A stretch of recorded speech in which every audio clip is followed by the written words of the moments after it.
오늘 이 시간 다인경제 이승조 대표와 함께하겠습니다. 어서 오세요. 예, 안녕하세요. 네, 앞서 말씀드린 것처럼 2, 4분기 GDP 성장률 3.2%나 중국에서 발표를 했어요. 그럼에도 불구하고 상하이 종합지수 3거래일 연속 조정을 이어가고 있잖아요. 어제 큰 폭으로 급락했던 특별한 배경 어디에 있었나요?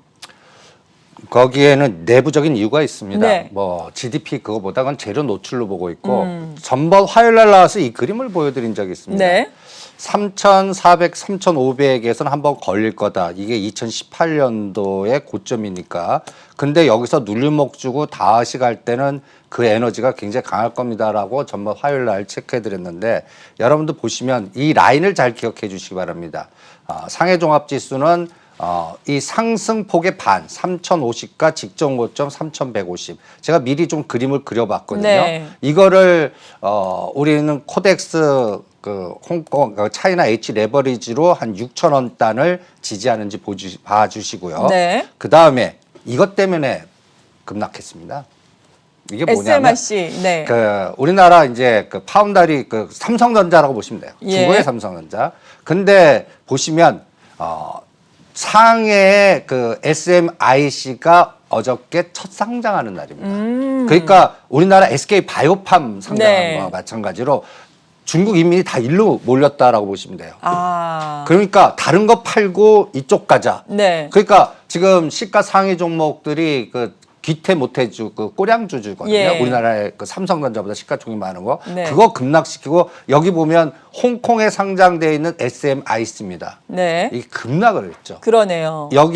여기 보시면 하루 상승률인데 200% 올랐습니다. 상해에서. 예. 네. 그러니까 이 대단하네요. 에너지가 어저께 네. 오히려 주식 변동성을 더 키웠다라고 보시면 됩니다. 내부적인 에너지. 그러면 이 가격 차이가 얼마냐면 여기 보시면 1 홍콩 달러가 0.9 위안입니다. 이제 홍콩 달러보다는 위안이 더 강세입니다. 네. 그래서 이걸 위안으로 바꿔보면 25 위안 정도, 80 거의 3배의 차이가. 그러니까 이 그러니까 홍콩의 에너지가 거하고 중국 본토로 집중하는 에너지, 이게 하나의 예가 아닌가라고 보고 있고요. 내부적인 요인. 그리고 여기 보시면 또 미국 정부가 화해 자꾸 얘기하지 않습니까? 네, 그렇죠. 요거 한번 보시죠. ZTE가 어저께 6% 급락을 했습니다. 그러네요. 그런데 재밌는 거는 우리는 반사 이익. 그래서 그렇게 박스 상단에 65,000이었던 KMW가 급등했다가 70,000원에 다시 급락하는. 네. 그러면 이제 상징적 의미는 이 65,000원이 지지가 되는지 요거 확인하시고요. 그 다음에 7월 달 제가 말 정도 되면 멍한저우 카나다 얘기가 나올 거라고 보지 않습니까? 그렇죠. 여기에서 진짜 반사 이익을 받는지가 이제 우리나라의 5G라든지 IT 부품단에 굉장히 중요한 뭔가 직관을 주는 어떤 매매가 나올 것 같고요. 그 다음에 이게 이제 어저께 상해 증시를 급락시킨 원인입니다. 기일주 네. 못해주 시가상이 1등이거든요. 어저께 거의 8% 급락을 했습니다. 그러니까 우리나라로 치면 삼성전자가 8% 빠진 거예요. 그러네요. 예, 그러니까 급락할 수밖에 없죠. 그러니까 이런 에너지니까 여러분들 상해 증시의 전체적인 흐름은 새로운 삼성 반도체 관련된 게 상해로 에너지가 주면서 주변을 다 흡수했구나. 네. 그러니까 우리나라 SK 바이오팜 상장할 때 돈이 글로 60점 올리듯이 그런 내부적 사정이라 보시고 오히려 눌림목 때 저는 매수 전략을 세워드립니다. 그래서 네. 그 부분을 잘 이용하시면 효과적인 전략이 될 것 같고 문제는 우리 5G예요. 그렇죠. 예, 이제 미국 공격은 더 심해질 것 같은데 네. 이게 우리가 반사 이익으로 받을지 또 아니면 미국에 의해서 세컨들이 보이콧 걸려갖고 뭔가 규제로 갈지 이게 참 뭐랄까요. 줄타기를 어떻게 하느냐 하니까 이걸 트레이딩 감각으로 잘 이용하시는 게 어떻겠나. 그래서 전략은 급락 시에 분할 매수하고 급등 시에는 오히려 때리는 감각으로 요새는 시장에 대응해야지. 단기적으로? 오히려 반대로. 네. 요새는 따라가는 매매하면은 당하는 그런 장이 아닌가 이렇게 판단해 드리겠습니다. 네, 그렇군요. 그런데 궁금한 것이 앞서서 눌림목에서 중국 같은 경우에는 접근을 하자라고 말씀해 주셨는데 그동안 중국의 증권주라든지 금융 쪽을 유심히 살펴보자 유망하다라고 해주셨잖아요. 이번에 반도체주 상장으로 인해서 이게 급등을 했다면 반도체 IT 쪽도 봐야 되는 건가요? IT는 대장주, 상해 상장돼 있는 거. 이제 네. 그쪽으로 더 돈이 몰릴 것 같아요. 그러니까 기주 모태주보다 이제 이쪽이 시가상위가 1등 만드는 에너지가 나올 것 같으니까 네. 그쪽은 집중하시는 게 더 나을 것 같고 그다음에 이제 두 번째로는 이 증권주가 이제 딱 눌림목에 와 있습니다. 네. 1단계 상승하고 나서 직전 고점에 지지 20일 이평선 딱 왔죠. 여기서 눌림목 주고 다시 터닝하는 타이밍을 7월 15일에서 제가 얘기하는 멍한저우 얘기 나올 때까지의 어떤 지지력을 보시면서 그때 확인하시면 타이밍적으로는 좀 맞지 않을까. 8월 15일이요? 아니요. 지금부터 네. 이달 말까지. 네. 제가 한 25일 정도 되면 아마 카나다 멍한저우 송환 여부가 확정되지 않을까 이런 생각이 드니까 그때 타이밍을 화태증권 그다음에 아까 상해 상장되어 있는 SMIC 그리고 이런 것들을 비교해 가시면서 전략을 짜시면 어떨까 이렇게 판단해 드리겠습니다. 네, 그렇군요. 그리고 중국 증시의 여파를 받으면서 국내 증시도 어제 0.8% 하락을 했잖아요. 2200선에 이번에는 안착하나 싶었는데 이러한 것으로 인해서 또 실패를 했습니다. 사실 미국 증시의 에너지도 최근에는 간밤에는 물론 하락했지만 좋았고 그리고 우리 증시에서도 외국인이 삼성전자를 중심으로 순매수하는 요즘에 양상을 보여줬었잖아요. 그렇다면 이런 흐름이 다시 바뀌었다라고 볼 수가 있을까요? 아니면 조금 더 그래도 쉬었다가 이어질 것으로 봐야 될까요? 좀 거기선 좀 차이가 있는 것 같아요. 네. 삼성전자만 관리할 수 있다는 생각이 듭니다. 그리고 SK하이닉스는 숏을 건 것 같고요. 네. 아직 이제 실적 발표해야 되는데 그 하방으로 계속 공격하는 것 같고 그동안 주도주였던 이제 뉴 관련된 뭐 삼성바이오로직스나 카카오나 인스토 이것도 숏으로 이제 바꾼 것 같아요. 전에 한번 여러분들한테 경고해 드렸듯이.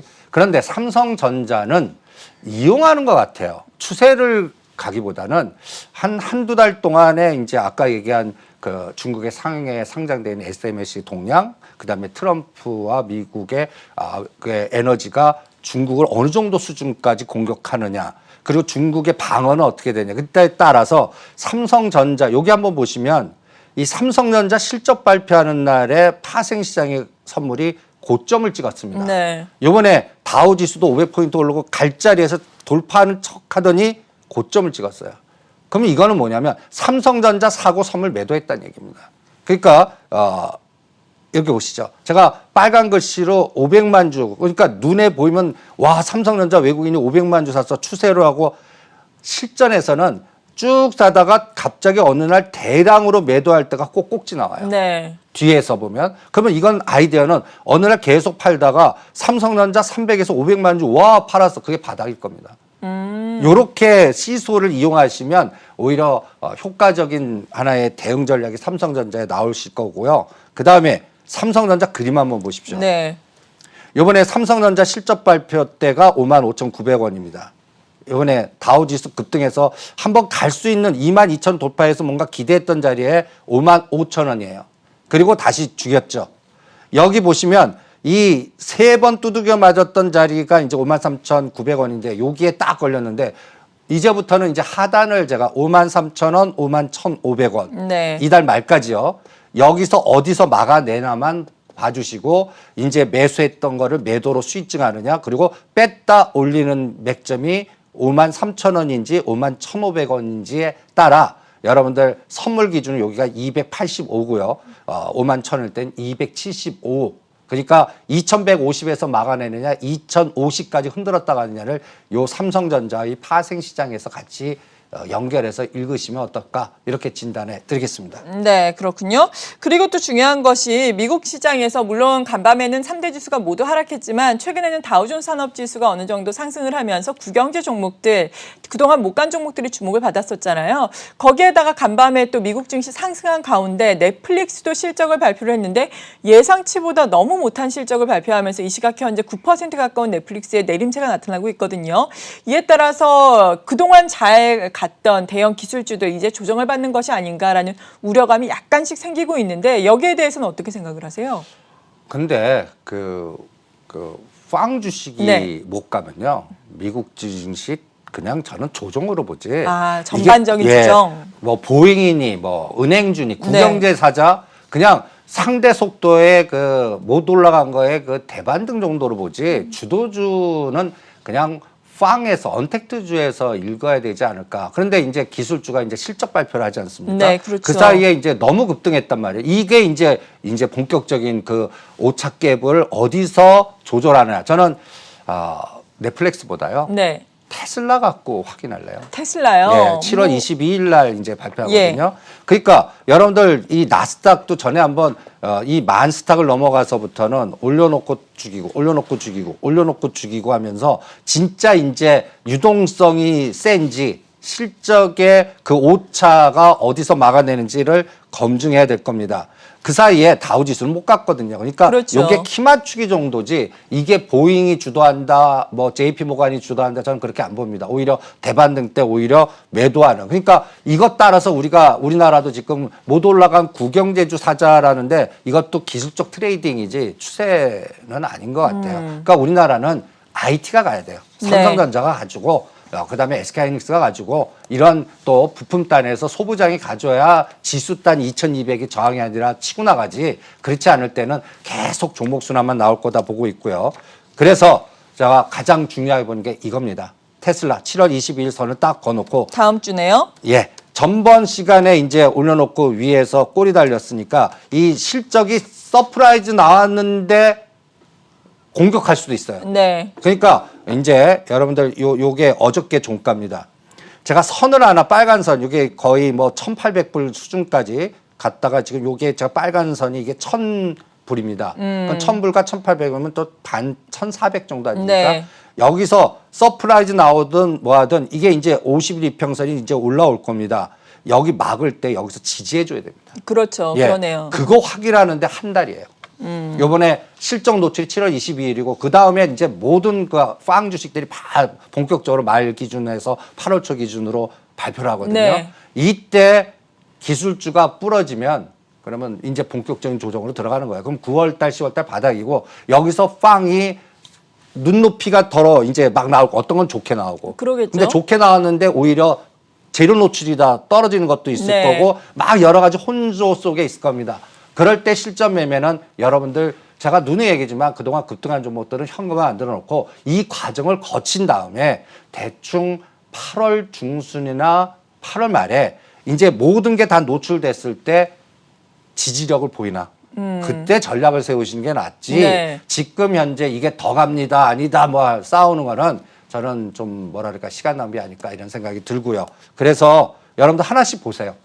이게 이제 구경 JP 모간 아직도 50일선은 돌아서는데 200일선이 다 저항입니다. 네. 그러니까 아직도 늪에 엑슨모빌, 보잉 이쪽은 바닥 확인하는 과정이고요. 진짜 가려면 빵이 부러지면 안 된다는 거 그거 명심하시면서 그거 확인하는데 이제 진짜 유동성과 실적의 괴리가 어떻게 작동하나 한 8월, 9월 이 두 달간을 검증하는 구간이다 이렇게 판단하시는 게 어떻겠나 이렇게 진단을 해드리겠습니다. 네, 우리 증시 같은 경우에도 이제는 종목의 변화를 줘야 한다라고 말씀해 주셨잖아요. 한국형 뉴딜과 관련된 종목들은 좀 차익 실현을 하고 그리고 못 갔던 국영제 종목들 좀 봐야 한다. 특히나 또 그동안 못 갔던 중국과 관련돼서 면세점이라든지 화장품주도 얘기를 해주셨는데 면세점 화장품 관련주들 요즘에 좀 올라오는 양상이에요. 거기에다가 앞서서 미국 증시 언택트와 관련된 대형 IT주 우리가 얘기를 해봤듯이 우리나라에서도 언택트 관련된 뭐 네이버, 카카오 최근에 고점에서 조정을 받고 있잖아요. 이러한 현상 어떻게 보시나요? 그쪽은 계속 숏, 그러니까 매도 전략 계속 강조하고요. 네. 국영제도 선별화 시켜야 될 것 같아요. 그렇죠. 그러니까 예를 들어서 자동차는 저는 오케이인데 네. 또 중국 연골고리에 뭐 화장품이나 면세점은 오케이인데 석유와 연결되어 있거나 뭐 화학 뭐 이렇게 해서 중국 옛날 조선이나 항공이나 뭐 은행이나 이런 거는 대반등 때 매도다 이런 전략 그러니까 같은 국영제라도 차별화를 시키는 게 중요할 것 같고요. 전번 시간 때 이 그림을 갖고 왔습니다. 그동안은 이제 그 한국형 뉴딜에 갖고 이렇게 각도가 세 번 각도 급등하면서 매매가 엄청나게 급등한 종목들은 매매 대상에서 제외시키면서 즉 그런 것들이 2차 전지 수소차 전략 종목이라고 그러지 않았습니까? 그리고 또 전번에 이런 테마주들 속에서 16일 날 이재명 선결 좋게 나와도 그거 따라가지 말라고 그랬습니다. 이거 한번 보시죠. 에이텍 TN입니다. 이 그래프.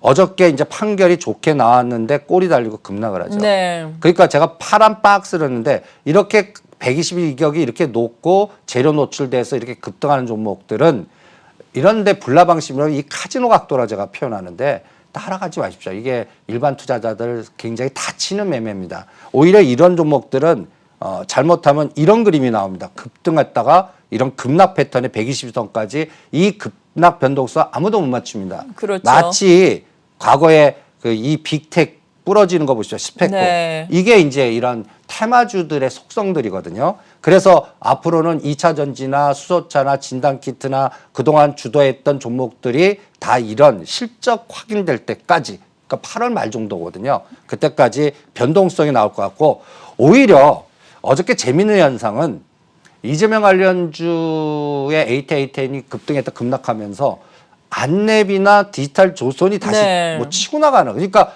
대선 주자에서 이제 새로운 다른 분들의 에너지가 또 시장에는 또 나타나는 것이 또 하나의 징후고요. 그다음에 제가 이런 그림을 그려봤습니다. 이 우리 시장의 주도 역할을 했던 종목입니다. 카카오, 네이버. 제가 박스를 거놨는데 이런 종목들은 고점에서 저는 21%에서 30% 정도는 기본적으로 올라간 진폭 대비해서 조정하게끔 되어 있습니다. 실적이 좋게 나오든 나쁘게 나오든. 이거 확인하는데 한 달 반 정도 걸릴 것 같고요. 이게 이제 8월 달, 9월 달 가면 어떤 현상이 더 커버가 되냐면요. 이것도 한번 보시죠. 이게 네. 일진다이하고 나노 신소재, 수소차, 이것도 똑같은 그림을 그려드렸습니다. 이 그림을 여기다 대입 한번 해보십시오. 네, 볼까요? 그동안 급등한 종목들을 여기다 고점을 놓고 네. 21%와 38%를 강제 한번 하락한다고 빼보고 이게 동그라미 그어놔 주십시오. 예. 그래서 여기서 막아내나만 봐주시기 바랍니다. 그러면 말씀하신 것처럼 한 달은 걸리겠네요. 한 아직 달 멀었... 반 정도 걸릴 거고 예. 그게 이제 삼성바이오, 카카오, 네이버, 셀트리온 이런 종목들이 실적 노출 이후요. 네. 그러니까 좋게 나왔는데 어떻게 반응하나. 그리고 여기에서 이제 제가 이제 삼성전자, SK하이닉스, 포스코 현대차, 녹두자리하면 새로운 종목들이 선수 교체가 되나. 네. 이게 있어야 덜 떨어집니다. 그러니까 선수 교체가 나오나를 롱숏에서 특히 8월 달, 9월 달 가면 이게 이제 공매도 9월 15일 날 이게 불안감이 나오거든요. 이게 재개될 거냐 아닐 거냐. 그러니까 이것도 같이 롱숏 전략에서 실전 매매하시는데 봐주시고요. 그래서 제가 이 데이터를 굉장히 중요합니다. 이 네. 바닥에서 50채 100% 이상 간 거는 여기서 고점 대비해서 지금 마이너스 15, 마이너스 10 벌써 이런 징후들이 나옵니다. 고점 대비해서 하락을 했다는 거죠. 벌써 지금. 하락하기 시작합니다. 네. 그러니까 이게 20자가 보이나 마치 현대차 같은 수준이 나오나 하이닉스 같은 수준이 나오나 이거를 한 달 반 동안 확인하시는 게 어떻겠나 이렇게 전략을 세워드리겠습니다. 네, 기왕 현대차, SK 하이닉스 말씀해 주셨으니까 요즘에 현대차를 비롯한 자동차주들이 약간 좀 올라오고 있잖아요. 이들이 추세 상승을 할 수 있을 것으로 보세요. 저는 있다고 봅니다. 그것도 수소차 연결고리예요. 네. 그러니까 그동안 부품단이나 수소차의 그 중소형주가 급등했다면 이제 완성차의 전기차, 수소차의 대표성이 기아차거든요. 현대차. 그러면 이 기아차를 제가 미리 한번 그 엘리어트 파동 기법으로 한번 그려봤습니다. 네. 최대 성공했을 때 그림인데 그런데 이거 왜 현대차 말고 기아차예요? 이제 정의선 부회장의 지분 그리고 수소전기차의 기본을 이제 그 기아차가 먼저 세팅을 시킬 것 같거든요. 아, 네. 현대차는 약간 수소 트럭 쪽이라든지 여기 시차가 좀 있을 것 같고요. 네. 성공하려면 우리가 엘리어트 파동 볼 때 이 상승 1파를 놓고 이 1파만큼 가져야 되는 그러면 48,000원입니다. 상승 진폭. 근데 이 상승 진폭만큼의 38.2밖에 못 가. 이거 실패 파동이에요. 그게 얼마냐면 직전 고점 쌍봉이 됩니다. 그럼 38,000원에서 꺾이면 이건 실패. 얼마 남지 않았는데요. 네. 35,000, 38,000. 그래서 실전은 35,000원, 38,000원에서 저는 반을 팔아보겠습니다. 네. 그러면서 여기서 눌림목이 강하게 유지해주고 이걸 치고 나가는 에너지가 나오면 이거는 시장의 에너지가 바뀌었다. 이런 그림을 기아차 갖고 하나 보고요. 네. 또 하나는 어저께 폴더폰 관련주 우리가 이제 남아있는 것들이 이제 폴더폰이 남아있습니다라고 예. 체크해드렸잖아요. 이 종목을 한번 보시죠. 아, 퀄컴 이슈가 있었던 종목이죠. 그렇죠. 이게 이제 BH가 대주주인데 직전 고점을 치고 나갔습니다. 네. 엄청난 에너지죠. 그런데 이게 이제 대주주 BH입니다. 어제 하락했죠. 올랐다 빠졌습니다. 네. 폴더폰주가 순환이 되나? 인공지능, 그러니까 네페스, 세경아이텍, BH 이런 것들에 또 한번 물어보겠습니다. IT에서는. 그래서 종목 차별화로 요새는 눌림목대 사고 따라가지 말고 그다음에 다음에는 인공지능, 소부장 이쪽에서 아까 얘기한 대로 대표성을 갖고 있는 종목들이 어떤 형태를 보냐. 기아차, BH, 세경 아이텍, 네페스, 그 다음에 5G는 KMW 이런 거 갖고 앞으로 7, 8월 달 장에 순환이 나오나 요걸 읽어내는 게 가장 시장을 읽는 가장 핵심이 아닌가 이렇게 판단해 드리겠습니다. 네, 지금까지 다인경제 이승조 대표와 함께했습니다. 고맙습니다. 네, 수고하십시오.